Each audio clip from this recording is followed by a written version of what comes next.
Oke, kembali lagi di Apa Kabar Indonesia Pagi. Sebelum kita melanjutkan perbincangan dengan Mas Bima Yudhistira, kita juga akan ajak pemirsa nanti akan berbincang dengan Bapak Rusdianto, salah satu pedagang di Pasar Gede Bage, Bandung.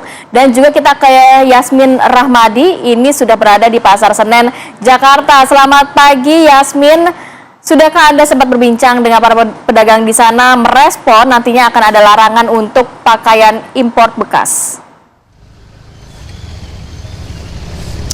Ya, selamat pagi Gina Vita, Kamarati dan juga pemirsa. Memang tadi saya belum sempat berbincang dengan para pedagang di Pasar Senen Jakarta Pusat karena memang untuk penjualan baju impor bekas ataupun thrifting begitu baru dibuka di Pasar Senen Jakarta Pusat pada pukul 9 pagi waktu Indonesia Barat.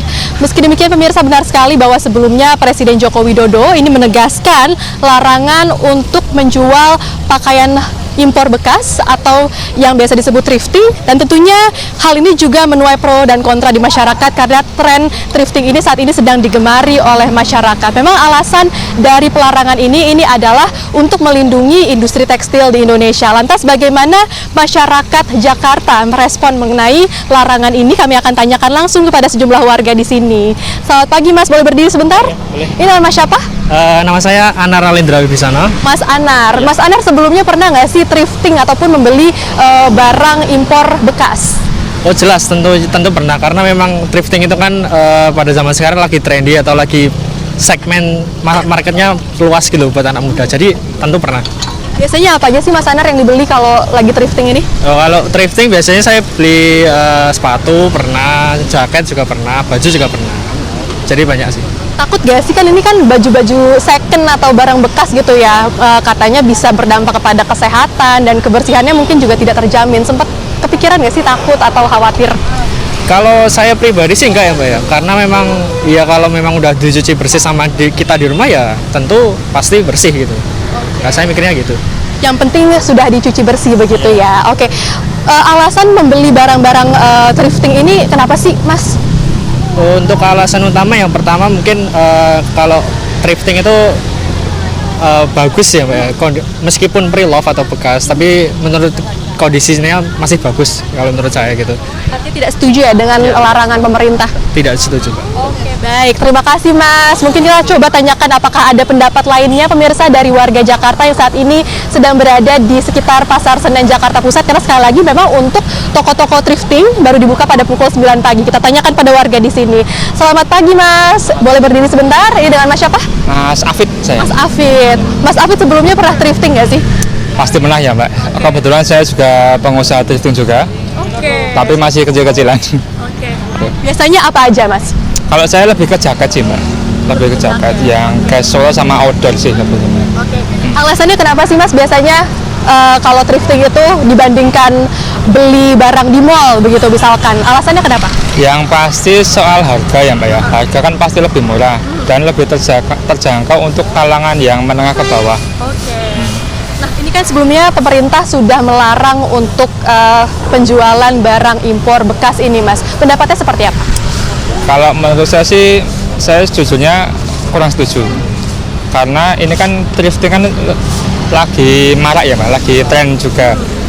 Dan itu mungkin juga kayak pemerintahnya harusnya lebih kayak melihat ke sisi yang lain juga.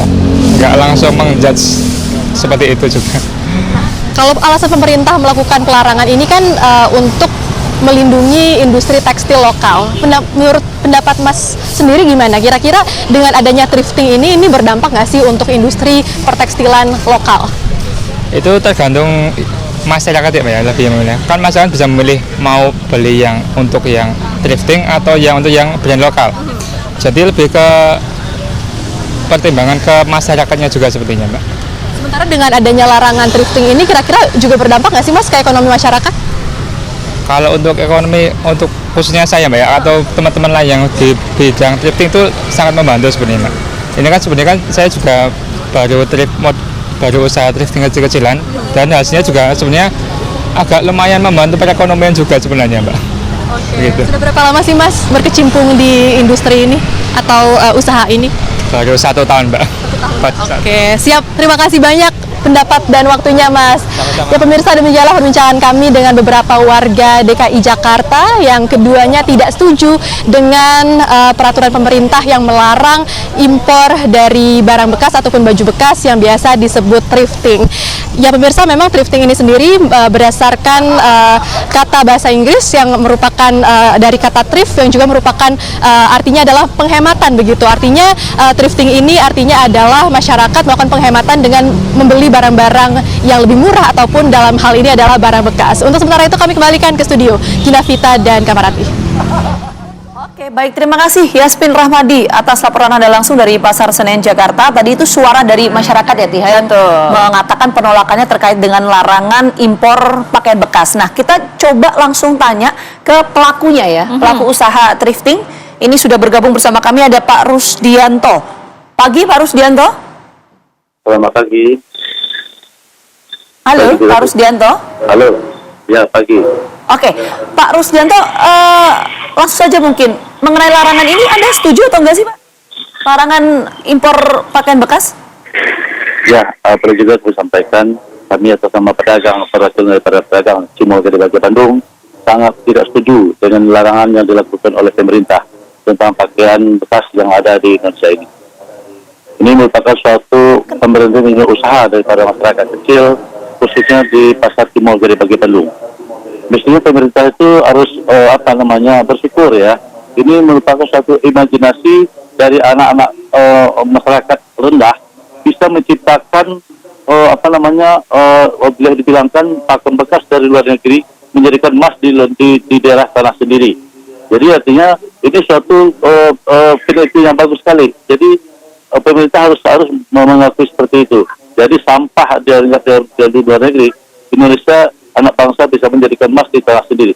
Kenapa tidak? Mestinya kalau Indonesia kaya dari segala bidang. Mestinya emas ada di Indonesia akan menjadi lebih bagus. Halo. Pak Rusdianto, iya. Pendapatan Anda dari berjualan pakaian bekas itu berapa sih biasanya didapatkan? Ya kalau di pasar ini Bu, saya pendapatan itu tergantung banyak kios ya. Kalau saya boleh katakan antara 2 sampai 3 juta, 2 sampai 3 juta sehari. Oke, itu sudah lama Pak? Saya menggeluti pakaian bekasnya Bu dari tahun 97. Lebih kurang 26 tahun. 97. Ya, sudah cukup lama. Nah, Pak Rusdianto, begini Pak. Kalau misalnya ada opsi, tadi kan sudah sempat disampaikan Mas Bima juga ya, ada kompensasi, ganti rugi dan lain sebagainya. Anda sepakat nggak soal itu?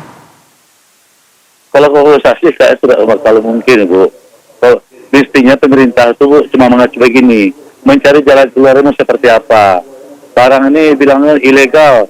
Kalau seandainya merupakan suatu ada kemasukan buat pemerintah, dilegalkan aja barang itu. Kenapa tidak? Soalnya ini sesuatu membantu sekali Bu. Membantu sekali bagi masyarakat kecil. Bagi dari yang pendidikan tertinggi sampai tidak berpendidikan, kami bisa kondisikan di sini. Akan memperkecil jumlah pengangguran yang ada di Indonesia, khususnya di Bandung, Gede Bage Bandung ini. Pak Rusdianto, kalau boleh kita tahu Pak, Bapak ini kalau ngambil itu dari importir atau supplier besar atau gimana sih Pak sistem pengambilan barang bekas ini, baju-baju bekas? Kalau di Bandung ini Bu, jadi masalah importir kita tidak sampai ke situ Bu ya.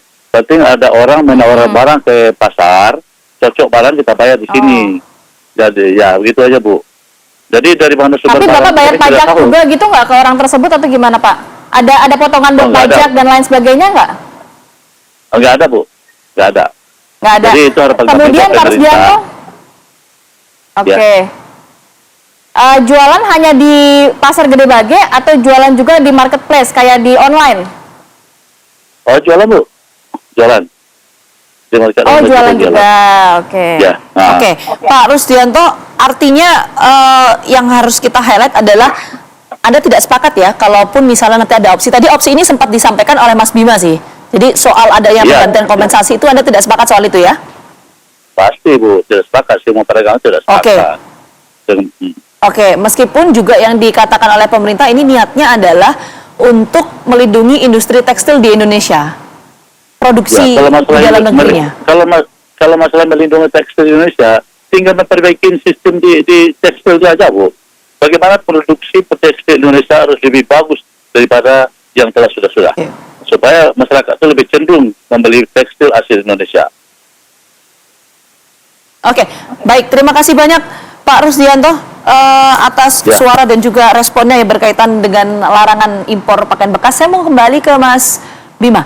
Mas Bima tadi kan sempat menyinggung soal adanya kompensasi ya, Mas Bima ya? Itu tadi sempat disampaikan oleh Pak Rusdianto bahwa selaku salah satu pedagang ya, pedagang thrifting ini tidak sepakat dengan adanya kompensasi karena yang perspektif mereka, Mas Bima, ini berkaitan dengan kelangsungan hidup. Karena kan tadi sudah cukup lama, tahun 97 sampai sekarang, itu kesehariannya adalah berjualan untuk impor pakaian bekas ini. Tentu kan berdampak ke pekerjaan mereka, penghasilan mereka. Itu gimana, Mas Bima? Ya, tentu kompensasi itu kan satu hal ya, tapi itu pun juga dalam jangka pendek.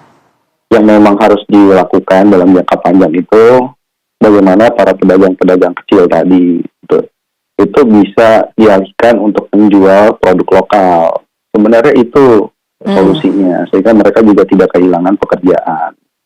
Dan juga jangan sampai nanti di pelarangan impor pakaian bekas ini itu kemudian membuat para pedagang misalnya menutup tokonya, tetapi faktanya kita lihat sampai sekarang ini, saya barusan cek nih di platform e-commerce gitu ya, yang besar, itu kalau kita klik keywordnya thrifting, pre-love gitu, atau barang baju bekas impor, masih ada, masih banyak. Nah, jadi juga jangan sampai tebang pilih. Kalau memang konsisten pelarangan, ya memang harus dilarang. Tetapi jangan sampai yang online tetap dibiarkan, sehingga nanti lapaknya pindah aja tuh ke pindah online. Tapi ini memang ada masukan juga bagi produk lokal, bagaimana menurunkan biaya produksi, membuat barangnya lebih kompetitif, modenya juga lebih trendy. Jadi nanti bisa head to head ya dengan produk impor ini.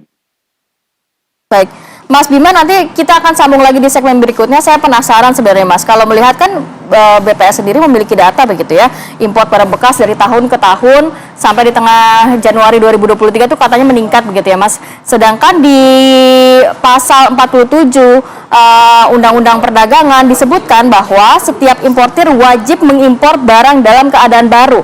Nah, sebenarnya alur masuk ke barang-barang bekas ini seperti apa sih, Mas, khususnya untuk yang baju bekas, kemudian apakah mereka juga membayar pajak di Indonesia ataukah seperti apa? Nanti kita akan bahas lagi ya di segmen berikutnya, Mas Bima ya. Tetap bersama kami di Apa Kabar Indonesia Pagi.